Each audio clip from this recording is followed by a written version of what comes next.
Yeah, because you never know what can Never happen. know. Yeah, time is definitely our greatest commodity.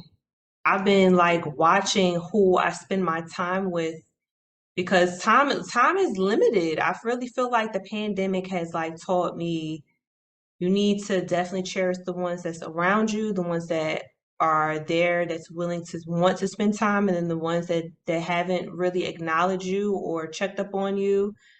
Well, I think wellness checks should be needed.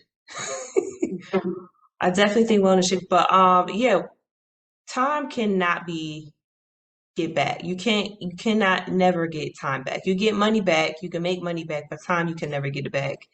And I feel like, yeah, wasting my time, I'm definitely watching who I'm around, who I want to be around, and just being honest with some people about whether or not I want to continue the relationship or not with them Hmm. because they don't really serve me or not. It's all about, some people are meant to be in our lives forever. Some are meant to just be there for a season. And I think there's nothing wrong with, even if you whenever you want to, is reevaluating relationships because we are constantly Yeah. changing. And if what I want, who I was 10 years ago, 15 years ago, 20 years ago, I'm not that same person. I've evolved. No. And so my evolution, I want to evolve with new people. I want to evolve with the people who have been in my life here on the same kind of level, if you will. And where there's no meeting of the minds, it's okay to say, hey, I still love you as a person, still respect you as a human being, but the relationship has run its course. And that's okay. That's Yeah. okay. And I think so many of us feel and believe as if we can't make that change. If we do so, we decide that that relationship is no longer mutually beneficial, that means you're a bad person.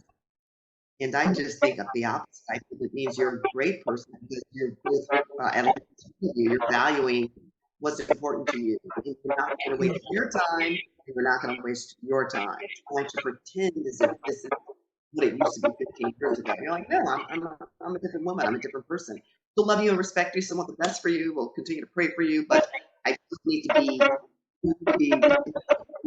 because I've changed. You've changed, and I'm at a different place in my life. So I just came to terms to of letting friends know like we've ran our course. I'm in a different place. The common ground is whatever the case may be. I just came to terms with that like 3 years ago, and I just Hmm. started doing that recently. Do you have any stories where you told your friend, a previous friend, that we don't, yeah, we've ran our course, and they've taken it bad, like the friend breakup? Yeah. You know what? There have been, I've never actually had to have a conversation with anyone. My scenarios have always been based on an event that took place Mm, that was very clear that we were done. okay. And I need to have a conversation with you about that. You're clear, I'm clear. And you know who I am as a person. You know what I stand for, what's important to me. And when you cross the line, boundary, we don't need to have a conversation. Sometimes silence is the answer. I'm silent. Oh, Yeah, sometimes that in and of itself is the conversation, which is we're done. And those have been very difficult decisions that I've had to make, mm, that I've had to make before. I've had to do that 2 times in my life. And yet, it's okay. Like, I don't feel any kind of way like, "Oh God, I need to have a conversation." mm, Sometimes it just is what it is. You just keep moving. And people know when they've done wrong or when they have crossed the line and there's right. a boundary that's been broken. I don't need to have a conversation with you. My boundary is no more phone calls, no more conversation. We're just done. I could pass by you, and if you speak, I'll say hello, but or wave or acknowledge you because that's the respectable thing to do. But you're Right. no longer part of my life. Right. So I've never had that experience where I've had to have a conversation with anyone. Not yet. It may happen, but like I said, we've had a couple of those instances where they were traumatic moments and events that happened that made it very clear it was just time to go. Okay. Interesting. I feel like I've outgrown a lot of, Yeah. More on that later. I feel like I have just outgrown majority of my female friends. And then the other side, the other like handful, is just a disconnect because I'm not a mom, I'm not a wife. I don't know anything about that life. I'm not going to pretend like I know anything about that life. It's just little old me. So Mhm. I'm just like the lonely wolf, and I'm just like I'm okay with that. Um, that's why it's just been like a constant thought of me, like, man, what is the next chapter for me? Yeah, I'm just like in a phase of just reinventing myself. Mhm. Yeah, that's like a great definition of like where I'm at right now. I think the little love letter that I vocalized in my introduction video for this series I created, I think it's the epitome of where I'm at in my life. Yeah. You know what's going to be interesting is when so you're what, old now, 34. Hmm. So when you now you're 44, to look back and go, whoa, who was that woman? You recognize yourself, but you'll also see the growth. Yes. Fast forward 4 years when you become 54, even if it's, a 5 year increment, you will look back and to realize how much you've grown. And there will be a part of you that will say, I'm proud of that woman. I mean, I look at myself in terms of my career. When I first started at the city that I used to work in, I was 29 years old. When I walked out, I was Mhm. 52. Oh A wow. lot happened from 29 to 52. Things that Yes. I would at 29, totally different.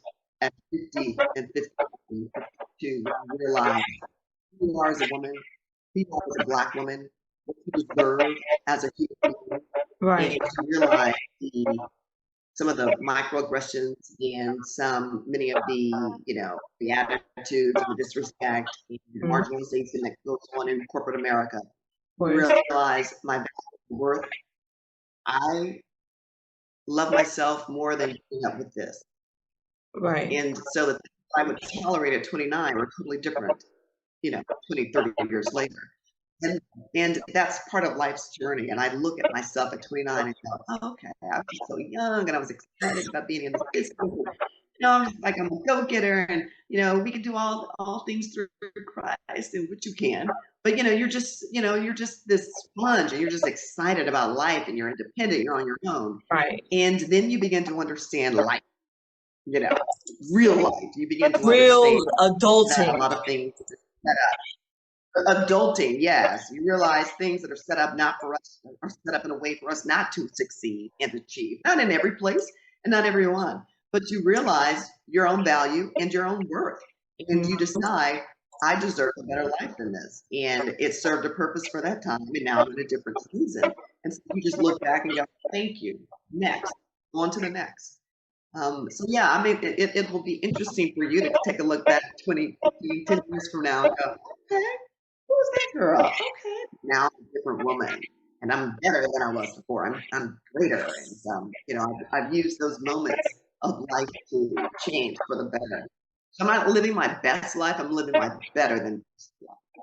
That's kind of how I look at things. Yeah, So it'll be interesting for you to you see how made you me look think back. about looking back, and I'm like, this generation, I'm included into it too, but we document our daily lives on a more daily path versus your generation. So I'm just like, man, I'm like documenting things now so I can truly like look back and see the things that I've done like 5 or 10 years or 20 years, or just pass the information on to my kids or someone else down the line. I think that would be, yeah, that would be very interesting.